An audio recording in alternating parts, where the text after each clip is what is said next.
ಎಲ್ರಿಗೂ ನಮಸ್ಕಾರ. Welcome back to my channel. ನಾನು ಪ್ರಿಯಾ. ಇವತ್ತಿನ ವಿಡಿಯೋದಲ್ಲಿ ಮೊದಲನೇ ಬಾರಿಗೆ ನೀವು ಕೇಳಿರೋ ಹಾಗೆ ನಾನ್ ವೆಜ್ ರೆಸಿಪಿಯ ವಿಡಿಯೋನ ಶೇರ್ ಮಾಡಿದ್ದೀನಿ. ಈ ವಿಡಿಯೋದಲ್ಲಿ ನಾನು ಚಿಕನ್ ಕುಷ್ಕಾ ಮತ್ತು ಅದ್ರ ಜೊತೆಗೆ ಸಿಂಪಲ್ ಆಗಿ ಚಿಕನ್ ಗ್ರೇವಿನ ಮಾಡ್ತಾ ಇದ್ದೀನಿ. ವಿಡಿಯೋನ ಎಲ್ಲೂ ಸ್ಕಿಪ್ ಮಾಡದೆ ಕೊನೆವರೆಗೂ ನೋಡಿ. ಕುಷ್ಕಾ ಮಾಡೋದಕ್ಕೆ ಮೊದಲಿಗೆ ನಾನು ಚಿಕನ್ನ ಮ್ಯಾರಿನೇಟ್ ಮಾಡ್ಕೊಳ್ತಾ ಇದ್ದೀನಿ. ಇದಕ್ಕೆ ನಾನು ಅರ್ಧ ಚಮಚದಷ್ಟು ಅರಿಶಿಣ, 2 ಚಮಚದಷ್ಟು ಖಾರ ಮತ್ತು 2 ಚಮಚದಷ್ಟು ಗರಂ ಮಸಾಲೆ ಪೌಡರ್, ಸ್ವಲ್ಪ ಕಲ್ಲುಪ್ಪು ಮತ್ತು 1 ಚಮಚದಷ್ಟು ಆಯಿಲ್ ಮತ್ತು ಇದಕ್ಕೆ ಅರ್ಧ ಚಮಚದಷ್ಟು ಶುಂಠಿ ಬೆಳ್ಳುಳ್ಳಿ ಪೇಸ್ಟ್ನ ಹಾಕ್ಕೋಬೇಕು. ಈ ಎಲ್ಲ ಇಂಗ್ರೀಡಿಯೆಂಟ್ಸ್ ಹಾಕಿದಾದ್ಮೇಲೆ ಇದನ್ನು ಚೆನ್ನಾಗಿ ಮಿಕ್ಸ್ ಆಗೋ ಹಾಗೆ ಕಲಿಸ್ಕೋಬೇಕು. ಅಡುಗೆ ಮಾಡೋದು ಈಸಿ ಏನಲ್ಲ, ಎಲ್ಲನೂ ಸ್ವಲ್ಪ ಲಾಂಗ್ ರೆಸಿಪಿನೇ ಆಗಿರ್ತವೆ. ಹೊರಗಡೆ ತಿನ್ನಬಾರ್ದು, ಹೈಜಿನಿಕ್ಕಾಗಿ ಮಾಡ್ಕೋಬೇಕು, ಹೆಲ್ದಿಯಾಗಿ ಮಾಡ್ಕೋಬೇಕು ಅಂದರೆ ಮನೆಯಲ್ಲಿ ನಾವು ಮಾಡ್ಕೊಳ್ಳೋದು ಉತ್ತಮ. ಮನೆಯಲ್ಲಿ ಮಾಡ್ಕೋಬೇಕು ಅಂದರೆ ಸ್ವಲ್ಪ ಕಷ್ಟ ಆಗೇ ಆಗುತ್ತೆ. ನಾನು ನಾನ್ ವೆಜ್ ರೆಸಿಪಿ ಮಾಡುವಾಗ ನನ್ನ ಹಸ್ಬೆಂಡ್ ಕೂಡ ಹೆಲ್ಪ್ ಮಾಡೇ ಮಾಡ್ತಾರೆ. ತರಕಾರಿ ಹೆಚ್ಕೊಡೋದಾಗಲಿ, ಏನಾದರೂ ಮಸಾಲೆ ಮಾಡಿಕೊಡೋದಾಗಲಿ ಇದನ್ನೆಲ್ಲ ಮಾಡ್ತಾ ಇರ್ತಾರೆ.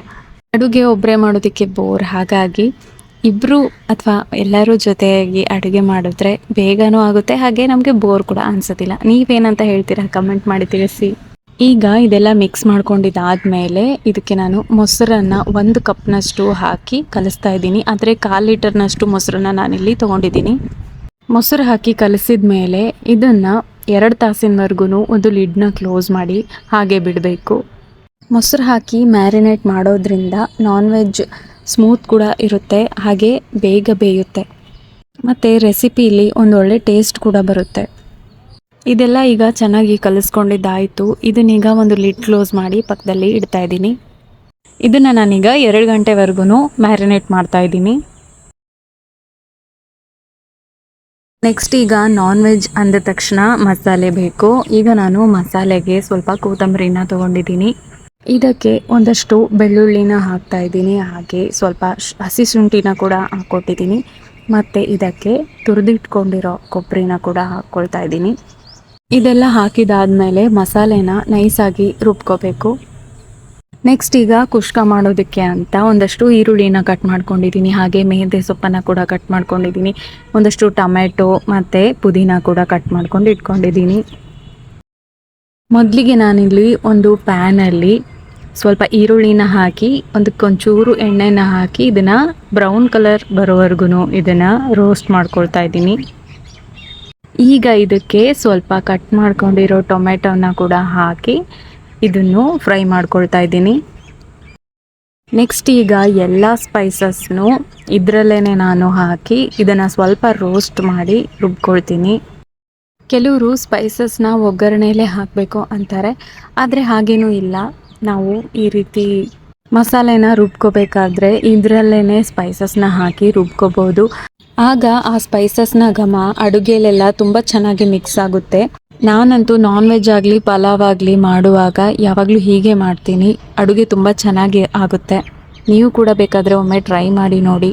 ಈಗ ಈ ಹುರ್ಕೊಂಡಿರೋದನ್ನೆಲ್ಲ ಮಿಕ್ಸಿ ಜಾರಿಗೆ ಹಾಕಿ ಅದಕ್ಕೆ ಸ್ವಲ್ಪ ಕೊಬ್ಬರಿನೂ ಹಾಕಿ ಇದನ್ನು ರುಬ್ಕೊಳ್ತಾ ಇದ್ದೀನಿ. ಇದನ್ನು ನೈಸಾಗಿ ರುಬ್ಕೊಳೋ ಅವಶ್ಯಕತೆ ಏನೂ ಇಲ್ಲ, ತರಿಯಾಗಿ ರುಬ್ಕೋಬೇಕು. ನೆಕ್ಸ್ಟ್ ಈಗ ನಾನು ಅನ್ನ ಮಾಡೋಕ್ಕೆ ಅಂತ ಸೈಡಿಗೆ ಒಂದು ಪಾತ್ರೆಯಲ್ಲಿ ನೀರು ತೊಗೊಂಡಿದ್ದೀನಿ. ಅದಕ್ಕೆ 4ರಿಂದ 5 ಪಲಾವ್ ಎಲೆನ ಹಾಕಿ ಸ್ವಲ್ಪ ಆಯಿಲ್ನ ಹಾಕಿ ಕುದಿಸ್ಕೊಳ್ತಿದ್ದೀನಿ. ನೀರು ಚೆನ್ನಾಗಿ ಕುದ್ದಿದ ಮೇಲೆ ಅದಕ್ಕೆ ತೊಳೆದಿಟ್ಕೊಂಡಿರೋ ಅಂತಹ ಅಕ್ಕಿನ ಕೂಡ ಹಾಕಿ ಅನ್ನನ ಮಾಡ್ಕೊಳ್ತಾ ಇದ್ದೀನಿ. ಅನ್ನ ಚೆನ್ನಾಗಿ ಕುದ್ದಿದ ಮೇಲೆ ಬೇಗನೆ ಇದನ್ನು ಬಗ್ಗಿಸ್ಬಿಡಬೇಕು, ಜಾಸ್ತಿ ಮೃದು ಆಗೋಕ್ಕೆ ಬಿಡಬಾರ್ದು. ಈಗ ನಾನು ಕುಷ್ಕಾ ಮಾಡೋಕ್ಕೆ ಅಂತ ಒಂದು ಪಾತ್ರೆಯಲ್ಲಿ 4ರಿಂದ 5 ದೊಡ್ಡ ಚಮಚದಷ್ಟು ಆಯಿಲ್ನ ಹಾಕ್ಕೊಳ್ತಾ ಇದ್ದೀನಿ. ಇದಕ್ಕೀಗ 1 ಅಥವಾ 2 ಟೀ ಸ್ಪೂನ್ನಷ್ಟು ತುಪ್ಪನ ಕೂಡ ಹಾಕ್ಕೋಬೇಕು. ತುಪ್ಪನ ಈ ಕುಷ್ಕಾಕ್ಕೆ ಹಾಕೋದ್ರಿಂದ ತುಂಬ ಚೆನ್ನಾಗಿ ಟೇಸ್ಟ್ ಬರುತ್ತೆ. ಆಯಿಲ್ ಚೆನ್ನಾಗಿ ಕಾದಿದಾದ ನಂತರ ಇದಕ್ಕೆ ನಾನು ಕಟ್ ಮಾಡಿ ಇಟ್ಕೊಂಡಿರೋ ಈರುಳ್ಳಿನ ಹಾಕ್ಕೊಳ್ತಾ ಇದ್ದೀನಿ.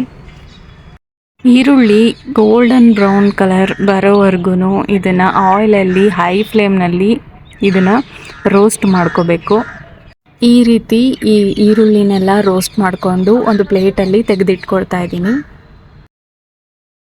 ನೆಕ್ಸ್ಟ್ ಇದಕ್ಕೆ ಕುಷ್ಕಾಗೆ ಅಂತ ಕಲರ್ ಎಲ್ಲ ಮಿಕ್ಸ್ ಮಾಡ್ತಾರಲ್ಲ, ಆ ಕಲರ್ ಮಿಕ್ಸ್ ಮಾಡೋ ಬದಲು ನಾನು ಒಂದು ಚಿಕ್ಕ ಬಟ್ಲದಲ್ಲಿ ಸ್ವಲ್ಪ ಹಾಲನ್ನು ತಗೊಂಡು ಅದಕ್ಕೆ ಒಂದು 7ರಿಂದ 8 ಕೇಸರಿ ದಳಗಳನ್ನು ನೆನೆಸಿಡ್ತಾ ಇದ್ದೀನಿ. ಇದನ್ನು ಸ್ವಲ್ಪ ಬೇಗನೆ ನೆನೆಸಿಡಬೇಕು, ಹಾಗಾಗಿ ನಾನು ಇದರಲ್ಲಿ ಬೇಗನೆ ನೆನೆಸಿಟ್ಟಿದ್ದೀನಿ.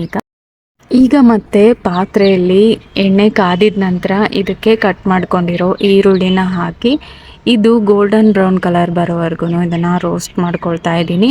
ಈಗ ಇದಕ್ಕೆ 4ರಿಂದ 5 ಪಲಾವ್ ಎಲೆಗಳನ್ನು ಹಾಕ್ಕೊಂಡಿದ್ದೀನಿ. ಹಾಗೆ ಕಟ್ ಮಾಡ್ಕೊಂಡು ಇಟ್ಕೊಂಡಿರೋಂತಹ ಪುದೀನಾನ, ಮೆಂತ್ಯ ಸೊಪ್ಪನ್ನು ಹಾಗೆ ಮೆಣಸಿನ್ಕಾಯಿನ ಕೂಡ ಹಾಕ್ಕೊಳ್ತಾ ಇದ್ದೀನಿ. ಇದನ್ನೆಲ್ಲ ಈಗ ಚೆನ್ನಾಗಿ ಕಲಿಸ್ಕೋಬೇಕು. ಇದಾದ ನಂತರ ನಾವು ರುಬ್ಬಿಟ್ಕೊಂಡಿರೋ ಅಂತಹ ಈ ಮಸಾಲೆನ ನಾನು ಒಗ್ಗರಣೆಯಲ್ಲಿ ಹಾಕ್ತಾ ಇದ್ದೀನಿ. ಈ ಮಸಾಲೆಯಿಂದನೇ ಕುಷ್ಕಾಕ್ಕೆ ತುಂಬ ಒಳ್ಳೆ ಟೇಸ್ಟ್ ಬರುತ್ತೆ. ಆಲ್ ಇನ್ ಒನ್ ಮಸಾಲೆ ಅಂತಲೇ ಹೇಳ್ಬೋದು, ಅಷ್ಟು ಚೆನ್ನಾಗಿ ಟೇಸ್ಟ್ ಬರುತ್ತೆ. ನೀವು ಕೂಡ ಹೀಗೆ ಮಾಡಿ ಇದೇ ಪ್ರೋಸೆಸ್ನ ಫಾಲೋ ಮಾಡಿ. ಕುಷ್ಕ ತುಂಬ ಚೆನ್ನಾಗಿ ಬರುತ್ತೆ, ಹೊರಗಡೆನೂ ತಿನ್ನೋದು ಬೇಡ, ಅಷ್ಟು ಚೆನ್ನಾಗಿ ಮನೆಯಲ್ಲೇ ಮಾಡ್ಕೋಬಹುದು. ಈಗ ಈ ಮಸಾಲೆ ಆಯಿಲಲ್ಲಿ ಚೆನ್ನಾಗಿ ಫ್ರೈ ಆಗಬೇಕು.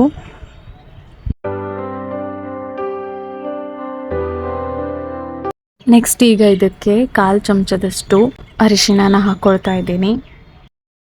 ಈ ಕುಷ್ಕಾಕ್ಕೆ ಎಷ್ಟು ಉಪ್ಪು ಬೇಕಾಗುತ್ತೋ ಅಷ್ಟನ್ನು ಹಾಕ್ಕೊಂಡು ಒಂದೇ ಸರಿ ಹಾಕ್ಕೊಳ್ತಾ ಇದ್ದೀನಿ.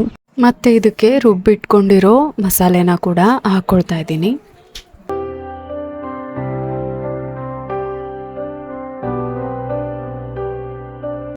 ಈಗ ಮ್ಯಾರಿನೇಟ್ ಮಾಡಿರೋ ಈ ಚಿಕನ್ನ ಈ ಒಗ್ಗರಣೆಯಲ್ಲಿ ಹಾಕ್ಕೊಳ್ತಾ ಇದ್ದೀನಿ. ಈ ಚಿಕನ್ನ ಒಗ್ಗರಣೆಗೆ ಹಾಕಿದ ಮೇಲೆ ಇದನ್ನು ಚೆನ್ನಾಗಿ ಕಲಿಸ್ಕೋಬೇಕು.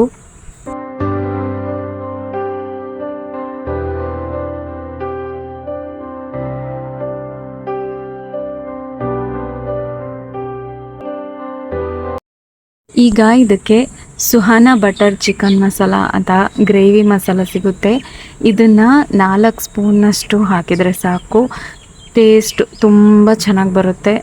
ಇದು ಇಲ್ಲ ಅಂದರೆ ನೀವು ಬಿರಿಯಾನಿ ಮಸಾಲ ಅಂತ ಸಿಗುತ್ತಲ್ಲ, MTR ಬಿರಿಯಾನಿ ಮಸಾಲ, ಅದನ್ನಾದರೂ ಹಾಕ್ಕೋಬೋದು. ಇದನ್ನೆಲ್ಲ ಹಾಕಿದ ಮೇಲೆ ಇದನ್ನು ಒಂದು ಸರ್ತಿ ಈ ರೀತಿ ಕಲಿಸ್ಕೋಬೇಕು. ಇದೆಲ್ಲ ಸ್ವಲ್ಪ ಆಯಿಲ್ ಅಬ್ಸರ್ವ್ ಆಗಬೇಕು, ಅಲ್ಲಿವರೆಗೂ ಇದನ್ನು ಸ್ವಲ್ಪ ಲಿಡ್ ಕ್ಲೋಸ್ ಮಾಡಿ ಬೇಯಿಸ್ಕೋಬೇಕು. ಮಸಾಲೆ ರುಬ್ಕೊಂಡಿರೋ ನೀರನ್ನು ಕೂಡ ಇದರಲ್ಲಿ ಹಾಕೋಬಹುದು. ಆಮೇಲೆ ಇದಕ್ಕೆ ಇನ್ನೂ 2 ಗ್ಲಾಸ್ನಷ್ಟು ಎಕ್ಸ್ಟ್ರಾ ನೀರನ್ನು ಹಾಕ್ಕೊಳ್ತಾ ಇದ್ದೀನಿ.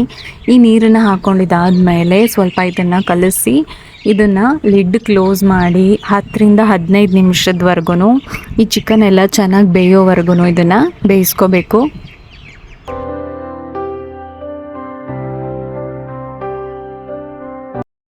ಕುಷ್ಕ ಜೊತೆ ಸಿಂಪಲ್ ಆಗಿ ಗ್ರೇವಿನ ಕೂಡ ಮಾಡ್ಕೊಳ್ತಾ ಇದ್ದೀನಿ. ಗ್ರೇವಿನ ಮಾಡೋದಕ್ಕೆ ಒಂದು ಕಡಾಯಿಗೆ 3 ದೊಡ್ಡ ಚಮಚದಷ್ಟು ಆಯಿಲ್ನ ಹಾಕ್ಕೊಳ್ತಾ ಇದ್ದೀನಿ. ಆಯಿಲ್ನ ಹಾಕ್ಕೊಂಡಿದ್ಮೇಲೆ ಇದಕ್ಕೆ ನಾನು ಕಟ್ ಮಾಡಿಟ್ಕೊಂಡಿರೋ ಈರುಳ್ಳಿನ ಕೂಡ ಹಾಕ್ಕೊಳ್ತಾ ಇದ್ದೀನಿ. ಈರುಳ್ಳಿ ಎಲ್ಲ ಚೆನ್ನಾಗಿ ಬೆಂದಿದ್ದಾದ ನಂತರ ಇದಕ್ಕೆ ನಾನು ಈ ಕೊಬ್ಬರಿ, ಬೆಳ್ಳುಳ್ಳಿ, ಹಸಿ ಶುಂಠಿ ಹಾಗೆ ಕೊತ್ತಂಬರಿನ ಮಿಕ್ಸಿ ಮಾಡಿ ಪೇಸ್ಟ್ ಮಾಡ್ಕೊಂಡಿದ್ದೆ, ಆ ಮಸಾಲೆನ ಕೂಡ ಇದರಲ್ಲಿ ಹಾಕ್ಕೊಳ್ತಾ ಇದ್ದೀನಿ. ಈಗ ಇದಕ್ಕೆ ಚಿಕನ್ನ ಹಾಕಿ ಕಲಿಸ್ಕೊಳ್ತಾ ಇದ್ದೀನಿ.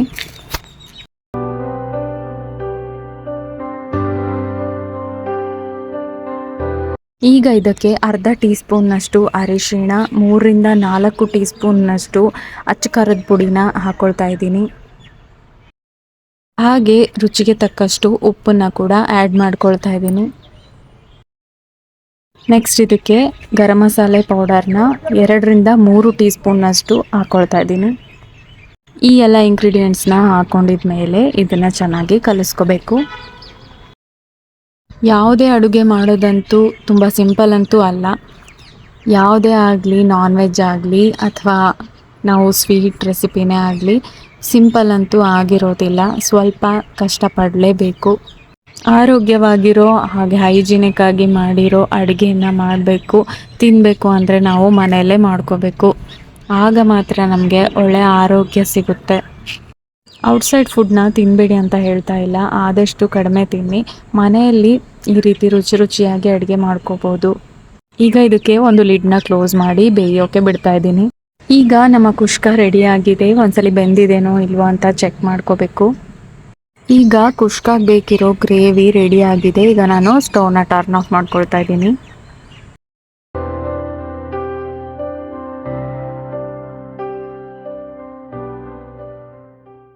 ಈಗ ಈ ಚಿಕನ್ ಗ್ರೇವಿ ಕೂಡ ಚೆನ್ನಾಗಿ ಬೇಯ್ತಾ ಇದೆ. ಈಗ ನಾನು ಇದನ್ನು ಒಂದು ಸರ್ತಿ ಕಲಿಸ್ಕೊಳ್ತಾ ಇದ್ದೀನಿ.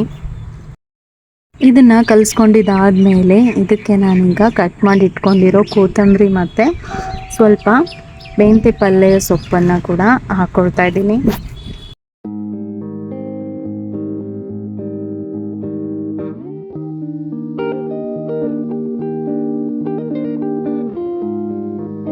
ನೆಕ್ಸ್ಟ್ ಈಗ ಇದಕ್ಕೆ 4-5 ಟೊಮೆಟೊನ ಮಿಕ್ಸಿ ಮಾಡಿ ಪೇಸ್ಟ್ ಮಾಡಿ ಇಟ್ಕೊಂಡಿದ್ದೆ.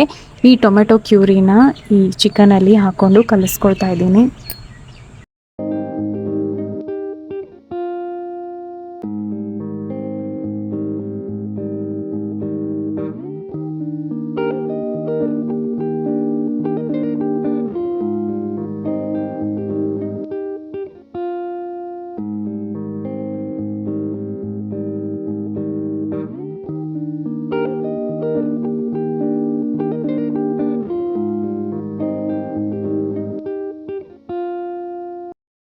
ಇದಕ್ಕೂ ಕೂಡ ನಾನು ಸುಹಾನ ಬಟರ್ ಚಿಕನ್ ಮಸಾಲಾನ ಇದರಲ್ಲಿ ಹಾಕೊಳ್ತಾ ಇದ್ದೀನಿ.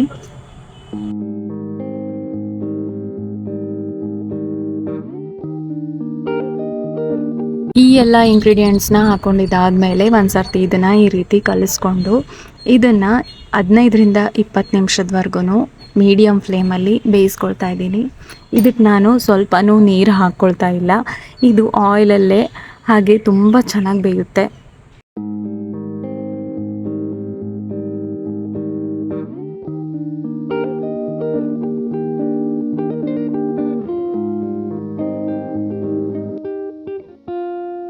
ಈಗ ನಮ್ಮ ಕುಷ್ಕಾಗೆ ಬೇಕಿರೋ ಗ್ರೇವಿ ಕೂಡ ಚೆನ್ನಾಗಿ ರೆಡಿಯಾಗಿದೆ. ಇದನ್ನು ಒಂದು ಬೌಲಲ್ಲಿ ನಾನು ತೆಗೆದಿಟ್ಕೊಳ್ತಾ ಇದ್ದೀನಿ. ಯಾಕೆ ಅಂದರೆ ಕುಷ್ಕ ಮಾಡುವಾಗ ನಾವು ಸ್ಟೆಪ್ ಬೈ ಸ್ಟೆಪ್ ಈ ಗ್ರೇವಿನ ಹಾಕ್ಕೊಳ್ತಾ ಅದ್ರ ಮೇಲೆ ಅನ್ನನ ಹಾಕಿ ಈ ರೀತಿ ಮಾಡ್ಕೋಬೇಕಾಗುತ್ತಲ್ಲ, ಹಾಗಾಗಿ ನಾನು ಇದನ್ನು ಒಂದು ಬೌಲಲ್ಲಿ ಅರ್ಧದಷ್ಟು ತೆಗಿತಾ ಇದ್ದೀನಿ.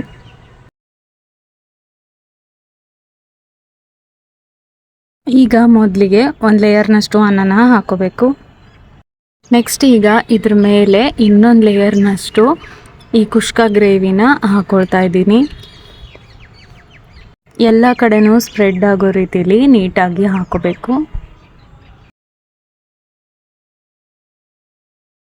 ಈಗ ಅದ್ರ ಮೇಲೆ ಮತ್ತೊಂದು ಲೇಯರ್ ಅನ್ನನ ಹಾಕೋಬೇಕು.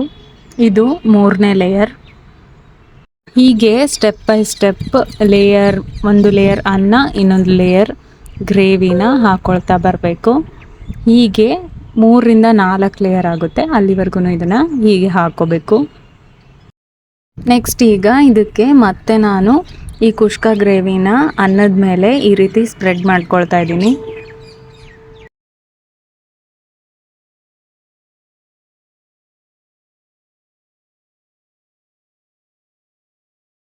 ಇದಾದಮೇಲೆ ಈಗ ಮತ್ತೊಂದು ಲೇಯರ್ ಅನ್ನನ ಇದಕ್ಕೆ ಹಾಕ್ಕೊಳ್ತಾ ಇದ್ದೀನಿ.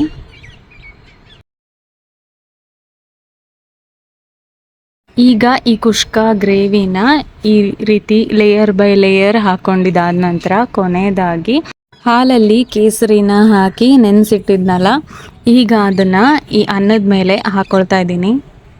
ಕೇಸರಿ ತುಂಬ ಚೆನ್ನಾಗಿ ಕಲರ್ ಬಿಟ್ಟಿದೆ, ನೋಡಿ ಎಷ್ಟು ಚೆನ್ನಾಗಿ ಕಲರ್ ಬಂದಿದೆ ಅಂತ. ನೀವು ಬೇಕಾದರೆ ಫುಡ್ ಕಲರ್ನು ಯೂಸ್ ಮಾಡಬಹುದು, ಇಲ್ಲ ಅಂದ್ರೂ ಈ ಕೇಸರಿಯ ಹಾಲೇ ಸಾಕು, ತುಂಬ ಚೆನ್ನಾಗಿ ಕಲರ್ ಬರುತ್ತೆ.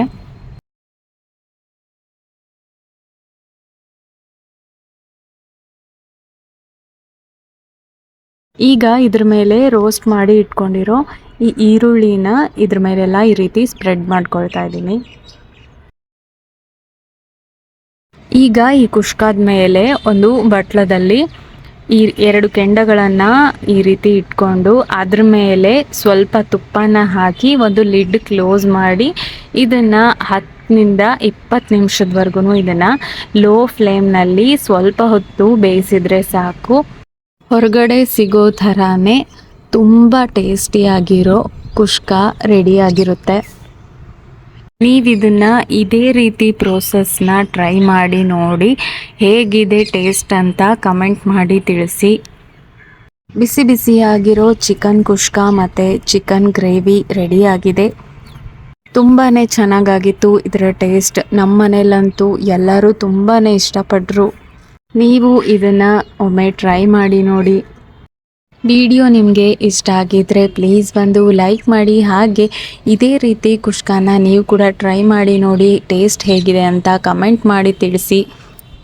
ನಿಮ್ಮ ಕುಟುಂಬದವರಿಗೆಲ್ಲ ಈ ವಿಡಿಯೋನ ಶೇರ್ ಮಾಡೋದು ಮರಿಬೇಡಿ.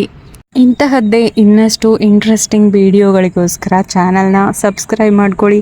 ಕೊನೆವರೆಗೂ ವಿಡಿಯೋನ ನೋಡಿದ್ದಕ್ಕೆ ಧನ್ಯವಾದಗಳು.